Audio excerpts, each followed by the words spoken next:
ఓ, దానికి సంబంధించిన డీటెయిల్స్ అన్ని పంపించేశారు కదా. నేను ఇంకా చెక్ చేయలేదు. ఒకసారి ల్యాప్టాప్లో చెక్ చేసి మీకు అప్రూవ్ చేస్తాను. ఉంటాను, బాయ్.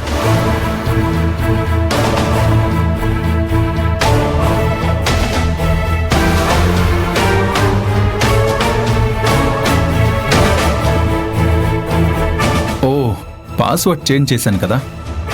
కొత్త పాస్వర్డ్ ఏం పెట్టాను?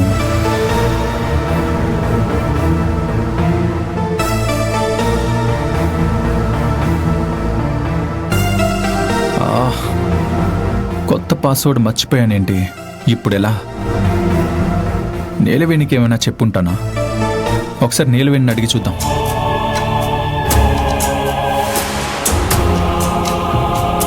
ఆ రంజిత్ నిమిషమ్మని చాలా మార్చేస్తున్నాడు. నిమిషమ్మని లొంగ తీసుకోవాలని చూస్తున్నాడు. నిమిషమ్మని అడ్డం పెట్టుకుని తను చేసిన తప్పుల నుంచి బయటపడాలని చూస్తున్నట్టున్నాడు. వాడు తప్పించుకునే లోపే వాడు తప్పులు బయట పెట్టాలి. కానీ ఎలా? వాడి బాగోతాన్ని బయట పెట్టడానికి ఒక్కదారైనా చూపించు మా ఊళ్ళమ్మ తల్లి. నిలవేణి, నిలవేణి, ఓ ఇక్కడున్నావా? చెప్పండి సార్. ఏ, ఏమైంది? ఎందుకు అలా ఉన్నావు? ఏం లేదు తారక్ సార్, ఏంటో చెప్పండి. నా ల్యాప్టాప్ పాస్వర్డ్ మర్చిపోయాను నిలవేణి. ఎంత ట్రై చేసినా గుర్తు రావట్లేదు. అదేంటి అలా ఎలా మర్చిపోయారు? ఎప్పుడు నీ పేరే నా ల్యాప్టాప్ పాస్వర్డ్గా ఉండేది. కానీ అది ఎవరికైనా తెలిసే అవకాశం ఉంటుందని నీ పేరుకి ఇంకేదో యాడ్ చేశాను. కొత్తగా ఏం యాడ్ చేశానో నాకు గుర్తు రావట్లేదు. అయ్యయ్యో, ఇప్పుడెలా? మీరు మార్చింది నాకైనా చెప్పు ఉండాల్సింది. నేనైనా గుర్తు పెట్టుకుని ఉండేదాన్ని. అయితే నీకు చెప్పలేదా? లేదు తారక్ సార్.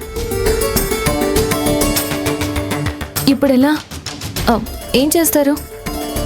పర్లేదులే నిలవేణి, అశోక్కి చెప్పి రేపు టెక్నీషియన్ని పంపించమని చెప్తాను. అతనే ఓపెన్ చేస్తాడు. అదేంటి? ల్యాప్టాప్ పాస్వర్డ్ తెలియకపోయినా టెక్నీషియన్ ల్యాప్టాప్ని ఓపెన్ చేయగలరా? అవును నిలవేణి, ఆ టెక్నీషియన్స్ దీని గురించే స్పెషల్గా ట్రైనింగ్ తీసుకుని ఉంటారు.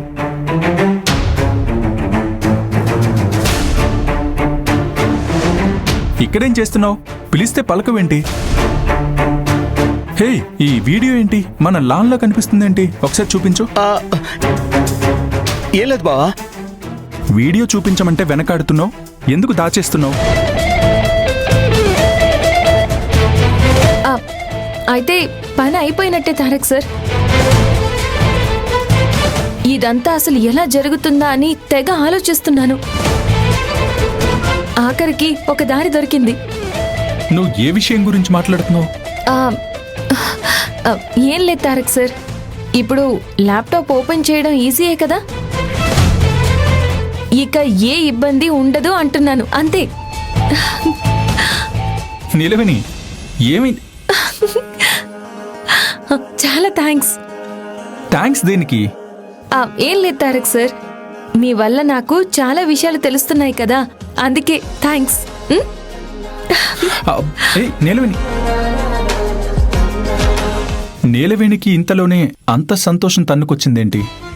ఆ సంతోషానికి కారణం తను చెప్పింది కాదు, ఆ కారణం ఇంకేదో ఉంది. సరేలే, తనకి చెప్పాలనిపించినప్పుడే చెప్తుందిలే.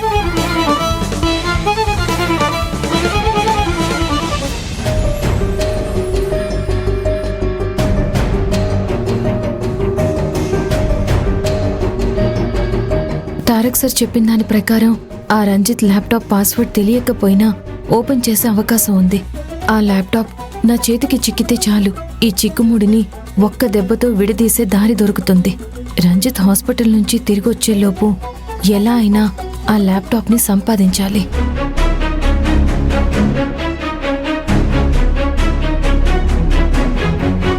నేర్వేనమ్మా, ఈరోజు ఇంట్లో వాళ్ళకి ఏం వంటకాలు చేసి పెట్టాలా అని ఆలోచిస్తున్నావా? నేను ఆలోచించేది వంటకాలు ఏం చేసి పెట్టాలా అని కాదు, నిజాలు ఎలా బయట పెట్టాలా అని. నువ్వు దేని గురించి మాట్లాడుతున్నావో నాకు అర్థం కావట్లేదమ్మా.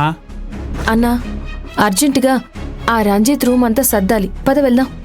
ఆ వెధవ గది మనం ఎందుకమ్మా సర్దడం? నిజానికి మనం సర్దడానికి వెళ్ళడం లేదు, సాక్ష్యాలు పట్టడానికి వెళ్తున్నాం. నాకేం అర్థం కావట్లేదమ్మా. ఆ రంజిత్ ఒక వెధవ అని నిరూపించే సాక్ష్యం వాడి గదిలోనే ఉంది. ఆ ఒక్క సాక్ష్యం దొరికితే చాలు, వాడేంటో, వాడి వ్యక్తిత్వం ఏంటో, వాడసలు ఏం చేస్తున్నాడో, ఏం చెయ్యబోతున్నాడో మొత్తం మనకి తెలుస్తాయి. మనకు తెలిస్తే సరిపోతుందమ్మా, అందరికీ తెలియాలి కదా. అన్నా, అందరికీ తెలియజేయాలని నా ప్రయత్నం. ఓహో, పో నిలవేడమ్మా. నువ్వు నేను చెప్తే ఈ ఇంట్లో వాళ్ళు ఎక్కడ వింటారు? మనతో ఏ పని కాదులే. చెప్తే వినరు, కానీ చూపిస్తే నమ్ముతారు. అలాంటి సాక్ష్యమే ఇప్పుడు వాడి గదిలో ఉంది. ఆ?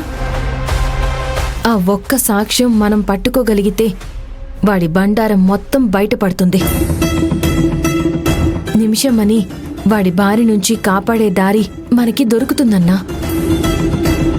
ఆ రంజిత్ హాస్పిటల్ నుంచి తిరిగి వచ్చే లోపే మనం ఆ సాక్ష్యం పట్టుకోవాలి. నువ్వు ఇంత గట్టిగా చెప్తున్నావంటే గట్టి సాక్ష్యమే పట్టబోతున్నావు అనమాట.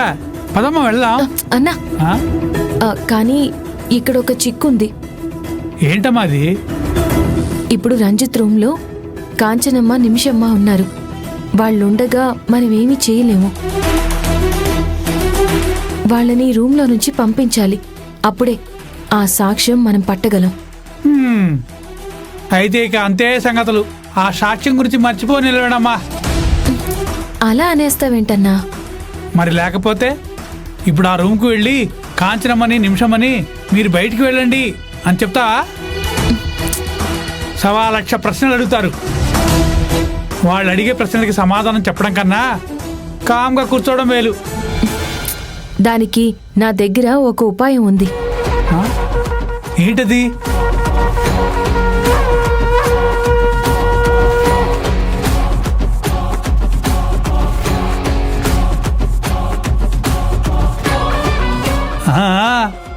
నిలవేడమ్మా, నువ్వు సీఈఓగా కాదమ్మా, సిఐడిగా ఉండాల్సిందే. నేను అవతనుకున్న పని నువ్వు అరక్షణంలో అవుతుందని నిరూపించావు. జోకులు తర్వాతన్నా, ముందు ఆ జాదుగాడి జాతకం ఏంటో అటు ఇటు తేల్చేయాలి. నేను చెప్పినట్టు చెయ్యి, సరేనా?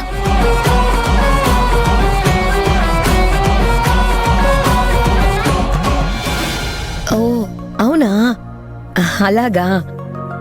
అమ్మయ్యా, బాత్రూమ్ నుంచి బయటికి రాలేని పరిస్థితి నుంచి బయటపడ్డాడన్నమాట.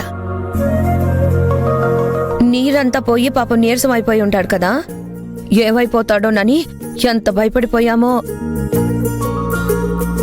సరే అయితే వచ్చేసేయండి. రంజిత్కి ఇప్పుడు ఎలా ఉందంటక్క? ఇప్పుడైతే బానే ఉందంట నిమిష.